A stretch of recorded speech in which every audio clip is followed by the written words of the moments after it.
दोस्तों, आज मैं जिस मूवी को एक्सप्लेन करने जा रहा हूँ उसका नाम मिस्टिक रिवर है। इस मूवी को बहुत सारे ऑस्कर अवार्ड्स मिले हैं। इसमें बहुत सारे ट्विस्ट एंड टर्न्स हैं, इसलिए इस मूवी को आखिर तक जरूर देखिए। इस मूवी में हमें एक इम्पोर्टेंट लेसन मिलता है जिसको कि मैं वीडियो के आखिर में बताऊंगा। तो चलिए शुरू करते हैं दोस्तों। मिस्टिक रिवर मूवी स्टार्ट होती है कि तीन दोस्त जिमी, सीन और डेव हॉकी खेल रहे हैं बोस्टन शहर की गलियों में। फुटपाथ के कच्चे सीमेंट पर ये तीनों एक एक करके अपना नाम लिख रहे होते हैं कि तभी उनके पास एक कार रुकती है और दो आदमी उस कार से उतरते हैं। वो दोनों पुलिस ऑफिसर होने का दावा करते हैं। वो उन तीनों को डांटते हैं और डेव को कार में बैठने के लिए बोलते हैं। डेव को वो किडनैप करके सेक्सुअली अब्यूज़ करते रहते हैं 4 दिन तक और वो फिर भाग कर वापस चले आता है। 25 साल बाद ये तीनों बड़े हो जाते हैं और बोस्टन शहर में ही रह रहे होते हैं। जिमी एक एक्स कॉन्विक्ट रहता है जिसका एक दुकान होता है। सीन एक पुलिस डिटेक्टिव होता है और डेव ब्लू कलर वर्कर जिसे अपने एब्यूज़ का डर अभी तक था। जिमी और डेव नेवर थे और रिलेटिव बन गए थे। जिमी की डॉटर केटी सीक्रेटली ब्रेंडन को डेट कर रही थी। डेव को ब्रेंडन खास पसंद नहीं था। दोनों लास वेगास भागने का प्लान करते हैं। केटी रात को अपने दोस्तों के साथ पार्टी करने पहुंचती है और डेव देख लेता है। उसी रात केटी का मर्डर हो जाता है और डेव घर वापस आता है जख्मी हाथ लिए और उसके ग्लोव्स पर खून लगा रहता है। सेलेस्टी, डेव की वाइफ, उसका हेल्प करती है।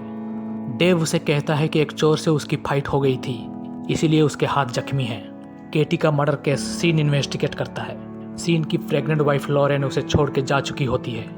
सीन और उसका पार्टनर सर्जेंट केस को लीड कर रहे होते हैं और जिमी भी इस केस को अब खुद से इन्वेस्टिगेट कर रहा होता है। सीन को एक बंदूक मिलता है जिसे केटी मर्डर में यूज़ किया गया था। वही बंदूक 1989 में एक शराब की दुकान रॉबरी में यूज़ की गई थी। चोर का नाम था जस्ट रे। ब्रेंडन जस्ट रे का ही बेटा था। जस्ट रे 1989 से ही मिसिंग था, लेकिन ब्रेंडन क्लेम करता है कि उसके फादर हर महीने $500 उसे भेजते रहते हैं। ब्रेंडन इस गन को इग्नोर कर देता है, लेकिन सीन को पता होता है कि ये बंदूक इसी घर में है। सीन को डेव पर भी शक था क्योंकि उसका हाथ जख्मी था। डेव पुलिस को एक अलग स्टोरी बताता है। जिमी को भी डेव पर शक था क्योंकि डेव एक अलग तरीके से बिहेव कर रहा था। सेलेस्ट को भी डेव से डर लग रहा था कि कहीं वो उसे भी ना मार दे। सेलेस्ट जिमी को बताती है कि उस रात डेव इंजोर्ड था और उसके ग्लोव्स में खून लगे थे और शायद डेव ने ही केटी का मर्डर किया है। जिमी और उसके फ्रेंड्स डेव को एक लोकल बार लेके जाते हैं। जिमी एडमिट करता है कि उसने जस्ट रे को मारा था इसी जगह पे। जिमी डेव को कहता है कि उसे शक है कि उसकी बेटी का मर्डर डेव ने किया है और अगर ये इस बात को कबूल कर देता है तो वो उसे छोड़ देगा। लेकिन डेव कहता है कि उस रात उसने किसी और का मर्डर किया था। उसने एक चाइल्ड मोलेस्टर को मारा था जो एक चाइल्ड को अब्यूज कर रहा था। लेकिन जिमी डेव की बातों पर यकीन नहीं करता और डेव को छुरा घोंप कर मार डालता है। डेव झूठ मूठ का एडमिट करता है कि हाँ उसी ने ही उसकी बेटी का मर्डर किया है ताकि जिमी उसको छोड़ दे। लेकिन जिमी डेव का मर्डर कर देता है और उसकी बॉडी मिस्टिक रिवर में फेंक देता है।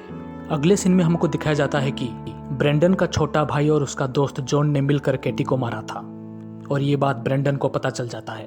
जॉन ब्रेंडन को शूट करने वाला ही होता है कि इतने में सीन वहां पर आ जाता है। नेक्स्ट मॉर्निंग सीन जिमी को कहता है कि ब्रेंडन का छोटा भाई और जॉन ने उसके बेटी के मर्डर को कबूल लिया है। एक्चुअली में जब जस्ट रे की बंदूक से गोली चला रहे थे तभी केटी अपने कार से वहां आ रही थी। बंदूक की गोली केटी के कार में लग गई थी और केटी डर के एक झाड़ियों में छिप गई थी। केटी ये बात किसी को ना बता दे। वो दोनों टीनेजर डर गए थे और इसीलिए उन्होंने केटी को मार डाला। जॉन ने ही केटी को उस बंदूक से शूट कर दिया था। सीन जिमी को कहता है कि अगर उसे डेव दिखाई दे तो उसे इन्फॉर्म करे क्योंकि उसे एक चाइल्ड मोलेस्टर के मर्डर केस में उससे पूछताछ करनी है। जिमी घबरा के सीन को थैंक्स कहता है। सीन जिमी को कहता है कि अब तुम्हें सेलेस्ट को भी मंथली $500 देना पड़ेगा। जिमी को लगता है शायद सीन को सच मालूम है। जिमी अपनी वाइफ एनाबेथ से कबूल करता है कि उसने बाय मिस्टेक डेव को मार डाला है। तो उसकी वाइफ उसे कहती है कि तुम एक अच्छे इंसान हो और तुमने गलतफहमी में ये सब किया है। मूवी के लास्ट सीन में सीन जिमी को देखकर उंगलियों से गोली चलाता है और जिमी आत्मसमर्पण कर देता है और इसी के साथ मूवी का द एंड हो जाता है।